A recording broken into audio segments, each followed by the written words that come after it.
Hello friends, तो नए video में आपका फिर से एक बार स्वागत है। आज इस वीडियो में हम लोग आफ्टर 12th गवर्नमेंट जॉब के बारे में बात करेंगे। 12th या फिर हम कहें इंटरमीडिएट या फिर कोई भी डिग्री आप 12th के इक्विवेलेंट अगर आपने कर लिया है तो उसके बेसिस पर आप किन किन गवर्नमेंट जॉब पर अप्लाई कर सकते हैं, कौन कौन से गवर्नमेंट जॉब में आप ज्वाइन कर सकते हैं, इसको लेकर आज हम लोग डिस्कशन करेंगे। तो चलिए फ्रेंड्स, हम लोग यहाँ वीडियो को स्टार्ट करते हैं। यहाँ पर मैंने 10 जॉब आपके लिए गवर्नमेंट जॉब लेकर आया हूँ जो कि आप 12th के बेसिस पर अप्लाई कर सकते हैं। यहाँ पर मैंने कोई भी जॉब जो है वह सीरीज के वाइज या रैंकिंग वाइज नहीं सजा कर रखा है। आप अपने प्रायोरिटी के अनुसार, अपने इंटरेस्ट के अनुसार आप उसको तय कर सकते हैं और अगर आप चाहें तो अभी से आप इसकी तैयारी भी शुरू कर सकते हैं। अगर इस जॉब के बारे में कोई अपडेट आएगा तो मैं कोशिश करूंगा कि आपको उस अपडेट और उसके बारे में और जानकारी मैं आपको उपलब्ध करा पाऊँ, अगर कोई रिक्रूटमेंट के लिए कोई नोटिफिकेशन अगर जारी होता है तो चलिए हम लोग इस वीडियो को शुरू करते हैं। हम लोगों ये वीडियो में गवर्नमेंट जॉब आफ्टर 12 या फिर कहें इंटरमीडिएट या फिर कोई भी 12th से इक्विवेलेंट डिग्री आपने कर रखा है तो वह उस चीज़ों को लेकर हम लोग यहाँ पर डिस्कस कर रहे हैं। तो सबसे पहले नंबर पर जो जॉब आता है वह एसएससी CHSL जॉब आता है। SSC staff selection commission central government की एक अथॉरिटी है जो कि रिक्रूटमेंट के लिए काम करती है। अलग अलग डिपार्टमेंट में काफ़ी सारे पोस्ट की वैकेंसी एसएससी के द्वारा देखी जाती है और लगभग रेगुलर वैकेंसी एसएससी के द्वारा देखी जाती है। तो एसएससी का एक CHSL combined higher secondary level एक एग्जाम होता है जिसमें आप 12th लेवल के बाद अप्लाई कर सकते हैं। इसमें आपको अलग अलग तरह के पोस्ट मिलते हैं अलग अलग डिपार्टमेंट में। अगर एज की बात की जाए तो 18 से 27 साल इसका एज होता है और इसमें अलग अलग पोस्ट के अनुसार अलग अलग पे स्केल भी मिलते हैं जो कि 19,900 से लेकर 63,200 तक और 25,500 से लेकर 81,100 तक होता है। तो ये post lower division clerk, junior secretary assistant, postal assistant, shortening assistant, data entry operator, कुछ इस प्रकार से पोस्ट जो है वह आपको वेरियस डिपार्टमेंट में देखने के लिए एसएससी CHSL के द्वारा दिखता है। वहीं पर हम लोग बात करें तो ये जो पेमेंट स्केल है, ये पे स्केल लगभग 12th पास जॉब के लिए, जो भी गवर्नमेंट जॉब कहूँ तो उसके लिए यह पे स्केल लगभग सभी पोस्ट में देखने के लिए मिलता है। थोड़ा सा ज़्यादा या कम हम लोगों को देखने के लिए हर एक पोस्ट में लगभग मिलता है। मिलिट्री की बात छोड़कर एनडीए से जो जिसको लेकर हम लोग आगे भी डिस्कस करेंगे उसमें कुछ पेमेंट जो है इसकी अपेक्षा ज़्यादा देखने के लिए मिलता है। तो चलिए इसके हम लोग एग्ज़ाम की प्रक्रिया को भी देख लेते हैं। तो यहाँ पर 3 मोड में एग्ज़ाम होते हैं, 3 प्रक्रिया होती है एग्ज़ाम को लेकर। पहली प्रक्रिया में आपको ऑब्जेक्टिव मल्टीपल चॉइस क्वेश्चन दिए जाते हैं जो कि कंप्यूटर बेस्ड ऑनलाइन टेस्ट होता है और दूसरी प्रक्रिया में जब आप पहली प्रक्रिया पार कर जाते हैं तो दूसरी प्रक्रिया में आपको डिस्क्रिप्टिव पेपर इंग्लिश और हिंदी के दिए जाते हैं। इसमें आपको कुछ चीज़ों को लिखना होता है और यह पेन पेपर का एग्ज़ाम होता है। वहीं पर जब दोनों पास करने के बाद आप तीसरे टायर में आते हैं, तीसरे चरण में आते हैं तो यहाँ पर आपको कुछ स्किल टेस्ट देखने के लिए मिल सकता है जो कि जॉब के डिपेंड करता है कि आपने किस तरह के पोस्ट के लिए अप्लाई किया है। तो बेसिकली स्किल की यहाँ पर बात करें तो टाइपिंग स्किल, शॉर्ट स्किल, कुछ इस तरह का स्किल जो है आपको यहाँ पर देखने के लिए मिल सकता है। टाइपिंग स्किल की बात करें तो टाइपिंग में स्पीड वगैरह जो है आपका टाइपिंग का तरीका जो है स्पीड और शॉर्ट हैंड टाइपिंग एक अलग तरह का लिखने का एक भाषा है, तो उन सभी चीज़ों को यहाँ पर रखा जाता है। तो आई थिंक कि आप इस एग्ज़ाम के बारे में समझ चुके होंगे। अब हम लोग नेक्स्ट और भी एग्ज़ाम को लेकर यहाँ पर डिस्कस कर लेते हैं। तो नेक्स्ट, जैसा कि मैंने बोला कि एनडीए आर्मी ये भी काफ़ी ज़्यादा इम्पॉर्टेंट रिक्रूटमेंट हो जाता है।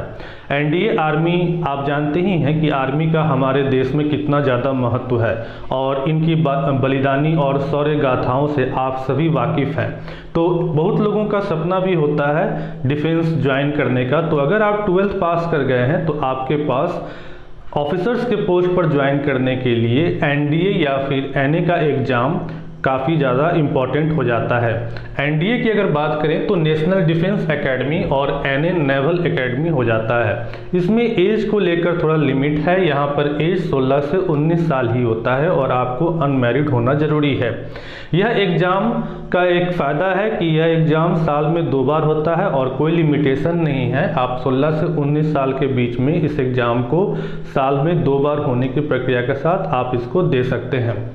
वहीं पर एग्ज़ाम की बात करें तो यहाँ पर ऑफलाइन रिटन टेस्ट होता है। ऑफलाइन रिटन टेस्ट में मैथ का बहुत ही ज़्यादा महत्व होता है, तो अगर आपका मैथ मजबूत हो तो आप इस एग्ज़ाम को काफ़ी आसानी से पास कर सकते हैं। इस एग्ज़ाम को यूपीएससी कंडक्ट कराता है और एग्ज़ाम का लेवल मॉडरेट होता है, मध्यम मॉडरेट होता है। वहीं पर बात करें कि रिटन एग्ज़ाम पास करने के बाद जो इसका इंटरव्यू होता है वह सबसे ज़्यादा खास होता है और इंटरव्यू इनका लेने का तरीका सबसे यूनिक तरीका है। ये लोग आपके मेंटल एबिलिटी और मिलिट्री में आप कितना सर्वाइव कर पाएंगे, मिलिट्री के लिए आप बने हैं, डिफेंस के लिए आप बने हैं कि नहीं बने हैं, इन सभी चीज़ों को ये लोग चेक करते हैं और काफ़ी यूनिक तरीका इनका होता है। वहीं पर अगर बात करें तो इस एग्ज़ाम को पास करने के बाद, चूँकि आप जानते हैं कि हमारी डिफेंस जो है वह 3 शाखाओं में बटी हुई है। हम जैसे बात करें एयरफोर्स, फिर से नेवी और मिलिट्री, थल सेना, जल सेना और वायु सेना। तो इस एग्ज़ाम को पास करने के बाद आपको लेफ्टिनेंट, फिर सब लेफ्टिनेंट और फ्लाइंग ऑफिसर का पोस्ट मिलता है। वहीं पर इसकी पेमेंट को लेकर बात करें तो जैसा कि मैंने बोला कि मिलिट्री में पेमेंट जो है वह और सभी पोस्ट की अपेक्षा ज़्यादा है। तो यहाँ 56,100 से लेकर 1,77,500 तक आपको पेमेंट स्केल देखने के लिए मिलता है और फिर आप इसमें आपके प्रमोशन की भी चांसेस काफ़ी ज़्यादा होती हैं और अलग से भी फैसिलिटी काफ़ी सारा यहाँ पर देखने के लिए मिलता है। तो इस प्रकार से यह एग्ज़ाम जो है काफ़ी खास और इम्पॉर्टेंट हो जाता है। वहीं पर अगर डिफेंस की बात आई है तो डिफेंस में एक और एग्ज़ाम होता है। मैंने 3 एग्ज़ाम डिफेंस को लेकर यहाँ पर डाले हैं। इसके बाद हम लोग नेक्स्ट एग्ज़ाम देखते हैं जो कि हमारा एग्ज़ाम है Indian army technical entry scheme TES। इस एग्ज़ाम की खासियत है कि यहाँ पर आपको रिटन एग्ज़ाम नहीं देना होता है और 12th के मार्क्स के बेसिस पर ही आपको यहाँ शॉर्ट कर लिया जाता है और सीधे इंटरव्यू के लिए बुलाया जाता है। इसमें अप्लाई करने के लिए आपको 12th में 70% मार्क्स होने चाहिए। फिजिक्स, केमिस्ट्री, मैथ और इंग्लिश आपके पेपर में ज़रूर होने चाहिए और ये लोग जो हैं वह कट ऑफ जारी करते हैं और कट ऑफ के बाद फिर इंटरव्यू के लिए बुलाते हैं। इंटरव्यू की प्रक्रिया वैसी ही होती है जैसे एनडीए और एनए की प्रक्रिया होती है।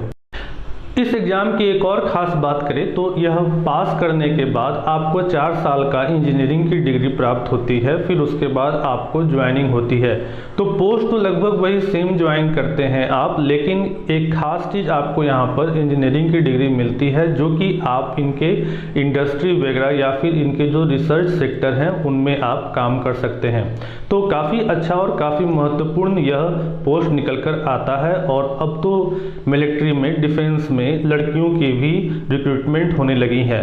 तो लड़कियों के रिक्रूटमेंट की बात करें तो लड़कियों के रिक्रूटमेंट के लिए डिफेंस जो है वह अलग से रिक्रूटमेंट निकालता है, जहां पर आप देख सकते हैं कि लड़कियां आजकल पायलट वगैरह भी बन रही हैं और मिलिट्री में काफ़ी खासा ज्वाइन कर रही हैं। इनका एक अलग विंग होता है।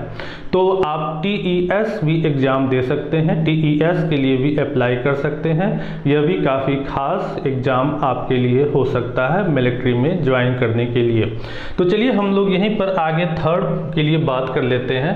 तीसरा हमारा इंडियन एयरफोर्स एयरमैन होता है। एयरमैन कहने का मतलब हुआ कि यह सपोर्टिंग स्टाफ हैं एयरफोर्स के लिए। अब एयरफोर्स में सभी काम तो एनडीए वाले करेंगे नहीं, तो कुछ सपोर्ट के लिए भी स्टाफ ये लोग रिक्रूट करते हैं जो कि यह अपने बेस पर ही रखते हैं और वे लोग फर्दर चीज़ों को सपोर्ट करते हैं, उनके फंक्शंस को सही तरीके से काम करे उसके लिए सपोर्ट करते हैं। तो इस एग्ज़ाम में हमें X और Y 2 तरह के एग्ज़ाम देखने के लिए मिलते हैं। यहाँ पर एज की क्राइटेरिया थोड़ा ज़्यादा है, 21 साल है। वहीं TES में भी एज की क्राइटेरिया एनडीए की ही तरह है।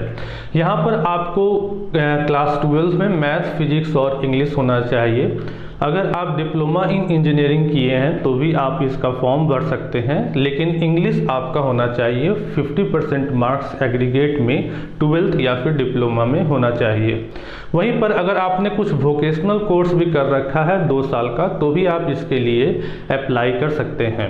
वहीं पर मेडिकल असिस्टेंट के लिए भी ग्रुप वाई में आप अप्लाई कर सकते हैं, जिसके लिए आपको फिजिक्स, केमिस्ट्री, बायोलॉजी और इंग्लिश में 50% एग्रीगेट मार्क्स क्लास 12th में होने चाहिए। पेमेंट की बात करें तो पेमेंट स्केल जो मैंने एसएससी वाला बताया उसी से थोड़ा सा ज़्यादा स्केल यहाँ पर देखने के लिए मिलता है और थोड़ा ज़्यादा फैसिलिटी यहाँ पर देखने के लिए मिलता है, क्योंकि आर्मी में पेमेंट जो है वह अलग तरीके से दिया जाता है, अलाउंस वगैरह जो है वह अलग तरीके से दिया जाता है। तो यह एग्ज़ाम भी काफ़ी खास हो जाता है। आप इस एग्ज़ाम का भी अगर फॉर्म आए तो आपको ज़रूर भरना चाहिए। तो चलिए अब हम लोग कुछ और भी पोस्ट को लेकर बात कर लेते हैं। नेक्स्ट फिर से एसएससी का एक पोस्ट आता है जो कि स्टेनोग्राफर का पोस्ट है। अब देखिए एसएससी जो है वह सेंट्रल गवर्नमेंट के द्वारा ऑर्गेनाइज किया जाता है और फिर स्टेट के द्वारा भी ऑर्गेनाइज किया जाता है। तो यहाँ पर अलग अलग डिपार्टमेंट में अलग अलग पोस्ट आपको देखने के लिए मिल सकते हैं। इस स्टेनोग्राफर पोस्ट की अगर हम बात करें तो इसकी एक खास बात है कि यहाँ पर मैथ का एग्ज़ाम नहीं होता है। तो अगर आप मैथ में कमज़ोर हैं तो इस एग्ज़ाम के लिए आप इसकी तैयारी कर सकते हैं। इसकी एग्ज़ाम की बात करें तो इसमें 50 मार्क्स के जनरल अवेयरनेस, 50 मार्क्स के इंटेलिजेंस एंड रीजनिंग और 100 मार्क्स के इंग्लिश के क्वेश्चन पूछे जाते हैं। टोटल 200 मार्क्स के सवाल पूछे जाते हैं। उम्र की बात करें तो उम्र जब लगभग जितने भी सेंट्रल गवर्नमेंट जॉब हैं उसकी 27 साल होती है और स्टेट गवर्नमेंट जॉब में यह एज जो है वह वेरी करता है, लेकिन लगभग 30 साल जितने भी स्टेट गवर्नमेंट हैं वो अपने रिक्रूटमेंट के लिए लगभग रखते ही हैं। और रिजर्वेशन कैटेगरी के लिए छूट का भी प्रावधान लगभग सभी एग्जामों में अवेलेबल है। तो यहाँ पर जो खास बात है यह स्टेनोग्राफर की अगर हम बात करें तो यह बेसिकली टाइपिंग को लेकर पोस्ट है जो कि अलग अलग डिपार्टमेंट में रिक्रूट किया जाता है। तो आपको यहाँ पर टाइपिंग के स्किल में बहुत ही बेहतर होना चाहिए। टाइपिंग के स्किल की बात जहाँ करें तो टाइपिंग के स्किल में बेहतर होने के लिए अब पुराने टाइपराइटर का इस्तेमाल नहीं होकर कंप्यूटर का इस्तेमाल होता है। तो अगर आपके पास कोई लैपटॉप या कंप्यूटर है तो आप अभी से सॉफ्टवेयर की मदद से आप कुछ सॉफ्टवेयर डाउनलोड करके अपने टाइपिंग स्किल को इम्प्रूव कर सकते हैं। चलिए अब हम लोग इसी प्रकार से नेक्स्ट पोस्ट को देख लेते हैं। तो नेक्स्ट पोस्ट जो आता है वह 12th के बेसिस पर रेलवे का TT-TC क्लर्क के लिए आता है, जो कि NTPC के द्वारा ऑर्गेनाइज किया जाता है। आप रेलवे में TT और TC या फिर क्लर्क 12th के बेसिस पर बन सकते हैं। इसकी एग्ज़ाम की प्रक्रिया की बात करें तो 2 चरण में इसका एग्ज़ाम होता है। पहले चरण में आपको क्वालिफाई करना होता है जिसमें आपसे मैथ, रीजनिंग और जनरल अवेयरनेस के सवाल पूछे जाते हैं। वहीं पर CBT 2 की अगर बात करें कंप्यूटर बेस्ड टेस्ट ही इस एग्ज़ाम में देखने के लिए मिलता है। तो फिर से उसी तरह से यहाँ पर एग्ज़ाम होता है। आपको फिर से रीजनिंग, मैथ और जनरल अवेयरनेस के सवाल पूछे जाते हैं। उसके बाद मेडिकल वगैरह चेक होता है, फिटनेस चेक होता है और उसके बाद आपको इसमें रिक्रूटमेंट मिल जाता है।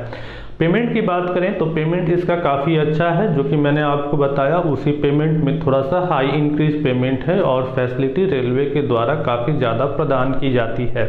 तो आप TT और TC भी अगर आप चाहें तो आप क्लास 12th के बाद बन सकते हैं। इसके लिए आपको तैयारी अभी से शुरू कर देनी चाहिए।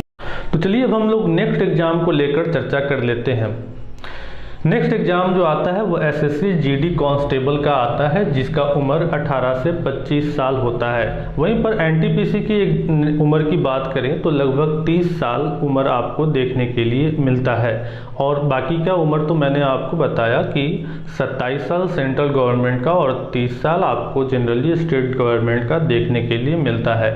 तो चलिए अब हम लोग SSC GD कांस्टेबल की बात करें तो आप कांस्टेबल भी बन सकते हैं। SSC के द्वारा सेंट्रल गवर्नमेंट पुलिस फोर्स के लिए CRPF, CISF, border security force के लिए ITBP, NIA और SSF के पोस्ट के लिए कांस्टेबल की बहाली में भी आप क्लास 12th के बेसिस पर ज्वाइन कर सकते हैं।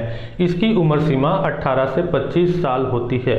और जितने भी मिलिट्री की पोस्ट की बात करें या फिर जितने भी कांस्टेबल पुलिस बल की बात करें तो इन सभी में फिजिकल फिटनेस जो है वो काफ़ी ज़्यादा महत्व रखता है। आपका हाइट, वेट, ये सभी चीज़ें काफ़ी ज़्यादा महत्व रखती हैं। तो इसकी एग्ज़ाम की प्रक्रिया की बात करें तो आपको रिटन एग्ज़ाम के बाद फिजिकल एग्ज़ाम के लिए अपीयर होना पड़ता है, जिसमें आपका long jump, high jump, height, weight, chest, इन सभी चीज़ों को देखा जाता है। और पेमेंट की अगर बात करें तो पेमेंट भी काफ़ी अच्छा है, आपको अच्छा पेमेंट और फैसिलिटी यहाँ पर देखने के लिए मिलता है। इससे जुड़े हुए पोस्ट में आपको बॉर्डर में या फिर सेंट्रल रिजर्व फोर्स जो कि मतदान वगैरह करवाते हैं वैसे तरह के पोस्ट, सेंट्रल फिर से पुलिस बल, जो जैसे कि दिल्ली की बात करें तो दिल्ली में सेंट्रल गवर्नमेंट द्वारा ही पुलिस की बहाली की जाती है, तो उस प्रकार से आपको पोस्ट यहाँ पर कांस्टेबल के लिए, सिपाही के लिए मिल सकता है। चलिए इसी प्रकार से हम लोग और आगे की ओर बात करते हैं। आप इसी तरीके से स्टेट पुलिस भी बन सकते हैं। स्टेट पुलिस की बहाली हर एक राज्य के द्वारा काफ़ी ज़्यादा संख्या में की जाती है और स्टेट के लिए यह काफ़ी ज़्यादा महत्वपूर्ण संस्थान होता है। तो स्टेट पुलिस में भी आप 12th के अनुसार बहाल हो सकते हैं। वहीं पर अगर हम बात करें तो यहाँ पर भी रिटेन के साथ, रिटेन की प्रक्रिया जो होती है इसमें काफ़ी मतलब आसान तो नहीं कहें लेकिन मॉडरेट होती है और फिजिकल फिटनेस पर काफ़ी ज़्यादा ध्यान दिया जाता है। आपकी हाइट, लॉन्ग जंप और रन, दौड़ने की क्षमता, इन सभी चीज़ों पर काफ़ी ज़्यादा ध्यान दिया जाता है। पेमेंट की बात करें तो लगभग पेमेंट जो है उसी प्रकार से आपको यहाँ पर देखने के लिए मिलता है। एज की बात की जाए तो एज जो है वह अलग अलग स्टेट में अलग अलग एज हो सकता है, लेकिन जनरली वही 27 से 30 साल एज इन सभी एग्जामों में देखने के लिए मिलते हैं। नेक्स्ट अब हम लोग बात करते हैं फॉरेस्ट गार्ड। अब देखिए फॉरेस्ट जंगलों की रक्षा करने के लिए स्टेट पुलिस या फिर जनरल पुलिस की मदद नहीं ली जाती है, उसके लिए एक अलग से डिपार्टमेंट बनाया गया है जो कि फॉरेस्ट की देखभाल करता है। तो फॉरेस्ट गार्ड का भी पोस्ट उसी प्रकार से आपको यहाँ पर देखने के लिए मिलता है, जिसमें आप अप्लाई कर सकते हैं। इसमें आपको जंगलों में ही अपना जीवन यापन करना पड़ेगा और पेमेंट काफ़ी अच्छा है, क्योंकि आपको अपने घर से अलग रहना है और एक अलग माहौल में रहना है, तो थोड़ा डीए वगैरह इसमें ज़्यादा मिलता है और आपको वही पुलिस वाली ही वर्दी वगैरह मिलेगी। इसमें भी एग्ज़ाम की प्रक्रिया उसी प्रकार से है। रिटेन के बाद आपको फिजिकल फिटनेस के लिए जाना पड़ता है। अब लड़कियों की भी बहाली इन फॉरेस्ट गार्ड वगैरह में होने लगी है। वहीं पर अंतिम में बात करें तो इंडियन कोस्टल गार्ड आता है। अब इस बात को ध्यान रखें कि नेवी तो हमेशा एक्टिव नहीं रहता है, मिलिट्री जो है वो हमेशा तो एक्टिव नहीं होता है। तो जिस प्रकार से हम लोगों ने फॉरेस्ट की रक्षा करने के लिए फॉरेस्ट गार्ड डिपार्टमेंट बनाकर रखा गया है, उसी प्रकार से इंडियन कोस्ट की रक्षा करने के लिए और सपोर्ट्स के लिए जो कोस्टल एरिया हैं उन सभी की रक्षा करने के लिए इंडियन कोस्टल गार्ड, जिसकी उम्र सीमा 18 से 22 साल होती है, इसका प्रावधान है और आप इसमें भी अप्लाई कर सकते हैं क्लास 12 के बेसिस पर। पेमेंट इसका मिलिट्री वाला पेमेंट है, काफ़ी अच्छा स्केल है, फैसिलिटी भी काफ़ी सारा है, लेकिन आपको अपना जीवन यापन जो है वह समुद्र में करना पड़ता है या फिर समुद्र के किनारे वाले सुदूर एरिया में करना होता है। तो इस प्रकार से यह पोस्ट भी, यह वैकेंसी भी काफ़ी ज़्यादा महत्वपूर्ण हो जाता है। तो आई थिंक कि फ्रेंड्स आपको यह वीडियो काफ़ी ज़्यादा पसंद आया होगा और आपको इस वीडियो में काफ़ी सारा जानकारी मिली होगी। अगर आप चाहें तो अभी से इस एग्ज़ाम के लिए, इन रिक्रूटमेंट के लिए तैयारी शुरू कर सकते हैं। मैंने आपको प्रक्रिया बता दिया है। जनरल तौर पर मैथ, इंग्लिश और जनरल अवेयरनेस और रीजनिंग की तैयारी अगर आप करें, साथ में टाइपिंग की अगर आप तैयारी करें, तो आप इन सभी एग्ज़ाम को अच्छे तरीके से पार कर सकते हैं और एक अच्छा गवर्नमेंट जॉब जो है वह क्लास 12 के बेसिस पर ही प्राप्त कर सकते हैं। तो अगर वीडियो पसंद आया हो तो वीडियो को लाइक करेंगे और अगर आप चैनल पर नए हैं तो चैनल को सब्सक्राइब करेंगे, क्योंकि आपको आपसे रिलेटेड कंटेंट इस चैनल पर हमेशा मिलते रहते हैं। तो फिर मिलेंगे एक नए वीडियो के साथ, तब तक के लिए थैंक्स, बाय बाय।